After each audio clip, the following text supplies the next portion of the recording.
मुझे एक रिसेंटली एक डार्क सर्कल का पता चला। पाकिस्तान में डब्बा ग्रुप कहते हैं ना, वो जो स्कैमर्स होते ये हैं कॉल वाले। स्कैम कॉल हाँ, सेंटर वाला स्कैम कॉल है। सेंटर का। Do not read in the cards! तो उसमें से एक ग्रुप था जो लोगों से बस सिर्फ ये कहता था कि XYZ एक्सचेंज में पैसा डिपॉजिट करवा दो। सिर्फ उसने कॉल करनी है, लोगों को कन्विंस करना है कि आप एक्सचेंज में पैसा डिपॉजिट कर दो, ये पैसा आप तक ही रहेगा, ये पैसा हम नहीं लेकर जाएंगे, आप बस ट्रेड करते रहेंगे, करते रहें, वो करते रहें। और उन्होंने पाकिस्तान से रफली 1 साल में सिर्फ एक एक्सचेंज है, वो जो एक डब्बा ग्रुप है, कोई 1.5 बिलियन डॉलर निकाला है। अच्छा, ट्रेजर एनएफटी पे आते हैं भाई। इसका ये पहली दफ़ा नहीं हुआ है। ये एनएफटी वाले ना बहुत सारे स्कैम्स पहले भी हो चुके हैं, और ये वाला स्पेसिफिकली पाकिस्तान, इंडिया और आई गेस बांग्लादेश, ये 3 मुल्कों में ही हुआ था। एक अमेरिकन कंपनी जिसमें दुनिया में कोई और उसके ऊपर ट्रेडिंग नहीं कर रहा, ठीक है, 3 मुल्क, और वो भी वहाँ के देही इलाके, ओके, पाकिस्तान, इंडिया और बांग्लादेश के देही इलाके, शहरी भी नहीं। मतलब कराची, लाहौर, इस्लामाबाद वाले समझ गया मैं। तो शायद फिंगर टिप पे होंगे, हाँ 5-6 हाँ, लोग हैं बेवकूफ़। बाकी सारे देही लोग कर रहे हैं ट्रेडिंग उसके ऊपर, और उनको बाद में रिटर्न्स भी मिले हैं काफ़ी लोगों को। ठीक है, वो डबल चाह वाला सीन है ना, कि यार हाँ हाँ यार वो डबल पैसे दे रहा है, बिल्कुल बिल्कुल बिल्कुल बिल्कुल। तो वो डिजिटल डबल चाह था। तो पता चला कि ट्रेजर एनएफटी असल में ऑपरेट कहाँ से हो रहा था, या वाकई ऑस्टिन अमेरिका से हो रहा था, या पाकिस्तान में ही कोई बैठा हुआ कर रहा था, या इंडिया में कोई बैठा हुआ कर रहा था। अब मुझे ना अभी एग्जैक्टली नहीं याद, मेरे एक को फाउंडर ने ना इसके ऊपर प्रॉपर ना एक रिसर्च थीसिस लिखा था। ओके।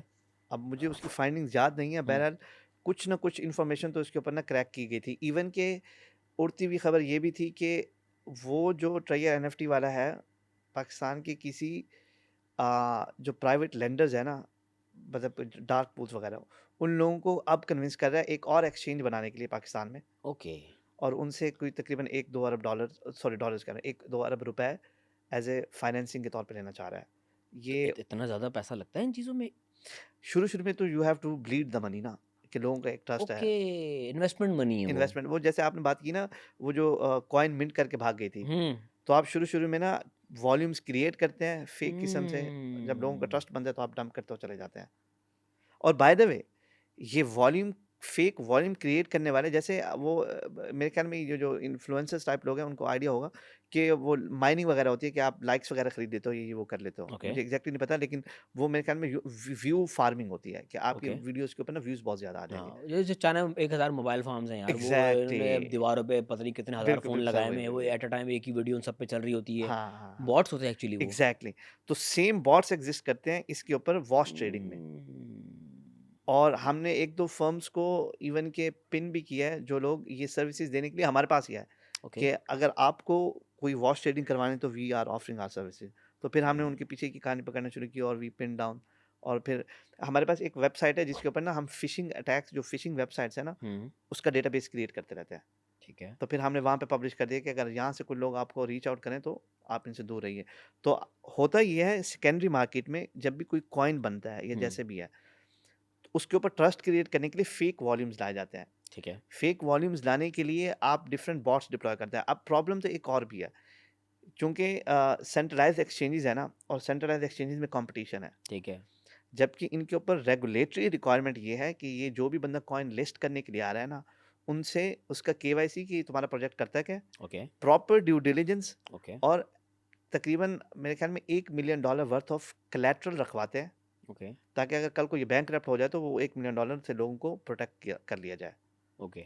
लेकिन एक्सचेंजेस ने ये स्ट्रिक्टनेस ना कम कर दिया, क्योंकि एक दूसरे के साथ कंपटीशन में है। किसी भी कॉइन को उठाती हैं, ड्यू डिलिजेंस के लिए कोई टीम नहीं है, कोई रिक्वायरमेंट नहीं है, कोई सर्टिफिकेशंस नहीं है। कोई एक ग्रेजुएट लड़का होगा जिसको, वो सिर्फ अपना कमीशन खाने बैठे हुए हैं। Exactly sir, exactly. इससे ज़्यादा जो ऑपरेट कर रही है ना फर्म्स, मुझे एक रिसेंटली एक डार्क सर्कल का पता चला। पाकिस्तान में डब्बा ग्रुप कहते हैं ना, वो जो स्कैमर्स होते ये हैं कॉल वाले। स्कैम कॉल हाँ, सेंटर वाले स्कैम्स कॉल होते हैं। सेंटर का। तो उसमें से एक ग्रुप था जो लोगों से बस सिर्फ ये कहता था कि XYZ एक्सचेंज में पैसा डिपॉजिट करवा दो। सिर्फ उसने कॉल करनी है, लोगों को कन्विंस करना है कि आप एक्सचेंज में पैसा डिपॉजिट कर दो, ये पैसा आप तक ही रहेगा, ये पैसा हम नहीं लेकर जाएंगे, आप बस ट्रेड करते रहेंगे, करते रहें, वो करते रहें। और उन्होंने पाकिस्तान से रफली 1 साल में सिर्फ एक एक्सचेंज है, वो जो एक डब्बा ग्रुप है, कोई 1.5 बिलियन डॉलर निकाला है। था वो स्कैम ही। स्कैम है वो। उसका जो एक सेल्स का बंदा था ना, तो वो हमें बता रहा था कि वो मंथली मेरे ख्याल में कोई 15-20 हज़ार डॉलर इन कमीशन बनाता है। ओ। तो और ये गोरों के साथ स्कैम हुआ है सारा? पाकिस्तानियों गोरों सबके साथ हो रहा है क्रिप्टो में। तो आप समझना ये है कोई रंग नस्ल का फर्क नहीं है ना। सब रगड़े में आ रहे हैं। हाँ देखिए क्रिप्टो ना अब बैटिंग हो गया है, जुआ है जुआ। और ये जुए की बीमारी तो अमेरिकन को सबसे पहले थी, ओ यस। तो उन्होंने ना हर चीज को सट्टे में कन्वर्ट कर दिया। मैं तो एक दिन हम्म। हैरान रह गया जब इन्होंने पॉली मार्केट्स बनाई ना, हम्म। तो एक खबर आई हुई थी कि कल ट्रम्प कितने बजे उठेगा और इसके ऊपर लोग सट्टा खेल रहे हैं। हम्म।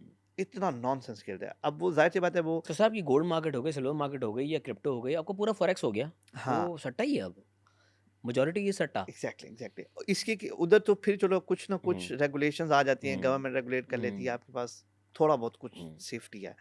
इसमें तो बिल्कुल भी नहीं है।